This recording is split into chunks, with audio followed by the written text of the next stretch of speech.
جدير مديحي عالم العصر قائد وبدر ظلام الجهل للجهل طارد أرى مركبي نحوك طرف البلاغة الذي شأوه في درك وصفك جائد.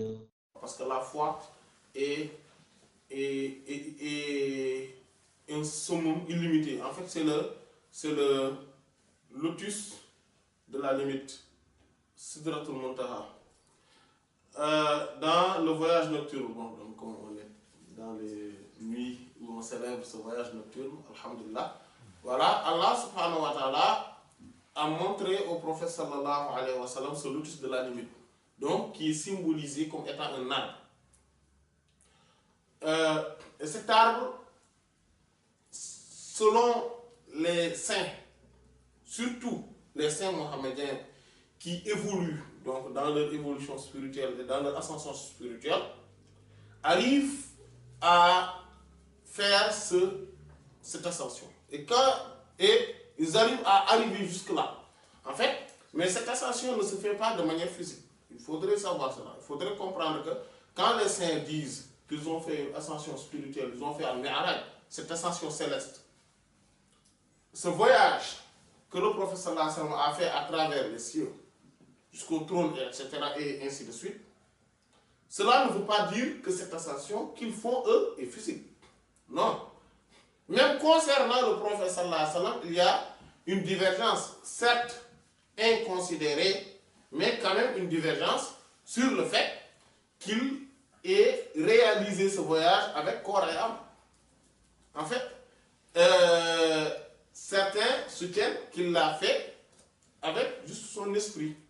Mais on n'a pas besoin donc de tergiverser là-dessus et voilà, et de s'allonger là-dessus. En fait, il a fait ce voyage avec corps et âme.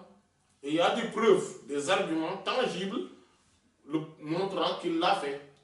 Si on occulte le fait que le terme du serviteur dans le Coran, du Abdihi, montre donc que c'est son tout, mais également il y a le fait que, par exemple, en route vers la Bayt al-Maqdis, il a rencontré des gens, ou bien en tout cas il les a vus, qui est donc une caravane, et il a même pris de leur calebasse ou de leur cruche, il a bu et il l'a retourné. Donc ce qui montre ça, c'est quelque chose de très matériel. Ce n'est pas des choses strictement spirituelles. Voilà, etc. Donc il y a des preuves tangibles montrant que c'est avec corps et âme qu'il avait fait donc cette ascension, ou plutôt ce voyage nocturne et cette ascension céleste. Mais cependant, le saint, quand il fait ce voyage, en fait, en faisant l'évolution spirituelle, on est également dans ce voyage. Sauf que le prophète sallallahu alayhi wa sallam a réussi une chose qui est phénoménale. C'est-à-dire que ce voyage, il l'a réalisé comme les saints, comme les prophètes, alayhi salatu wa salam. Sauf que lui, en faisant ce voyage, c'est pour ça que Sayyidat Aïcha radiallahu anha a dit qu'il n'a même pas quitté le lieu. C'est pour ça que le départ et l'arrivée sont presque simultanés. C'est-à-dire, au même moment qu'il était sur le point de partir, il est encore arrivé. Il est déjà de retour. Et c'est pourtant pendant ce moment-là qu'il a tout réalisé, tout ce voyage.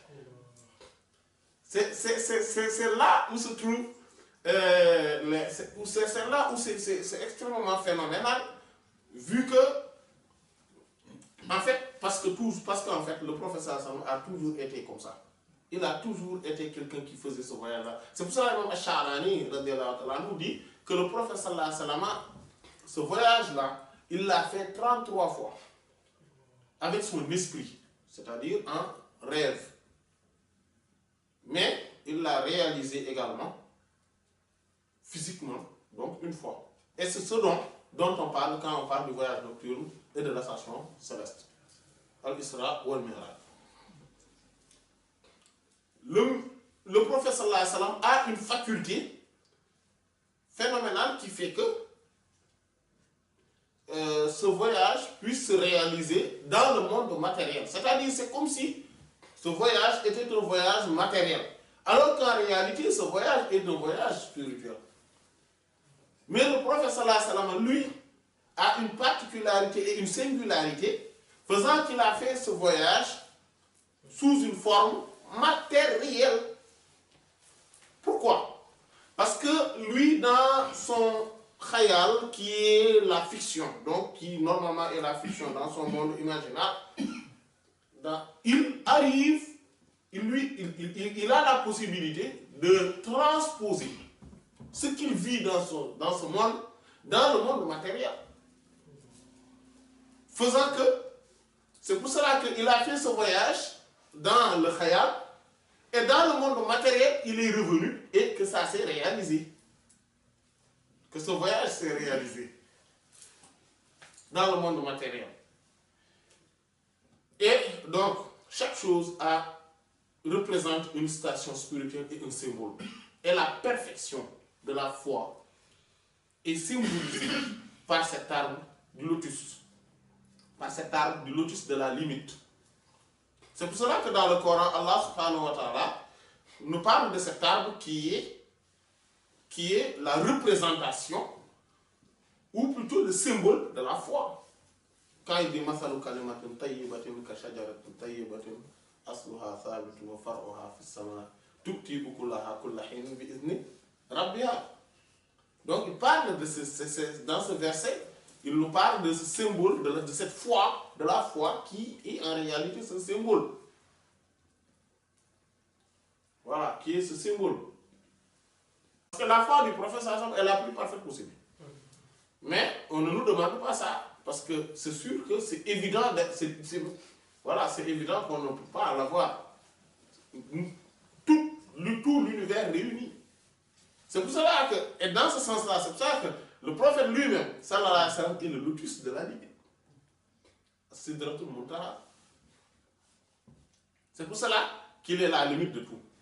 En fait, la sommité de la connaissance, la sommité de la foi, la sommité de la proximité, la sommité de la science, la sommité de la contemplation, etc. Il est tout en même temps. Sallallahu alayhi wa sallam. L'exemple de la bonne parole, parce que la bonne parole c'est quoi? C'est la ilaha illallah Muhammad Rasulullah. C'est la kalimatul tayyib. Et c'est pour cela qu'on l'appelle kalimatul tawhid, kalimatul iman, kalimatul taqwa, etc. Tout ça, ce sont des mots où on l'appelle également kalimatul shahada. C'est la ilaha illallah. Donc qui contient obligatoirement aussi, c'est-à-dire qui va obligatoirement avec l'expression Muhammadur Rasulullah. Voilà ça. Et donc cet exemple, il dit, c'est comme un arbre. C'est comme un arbre prolifique. Ses racines sont ancrées sous la terre et ses branches sont dans les cieux. Et ils apportent, donc cet arbre apporte ses fruits, ses produits à chaque moment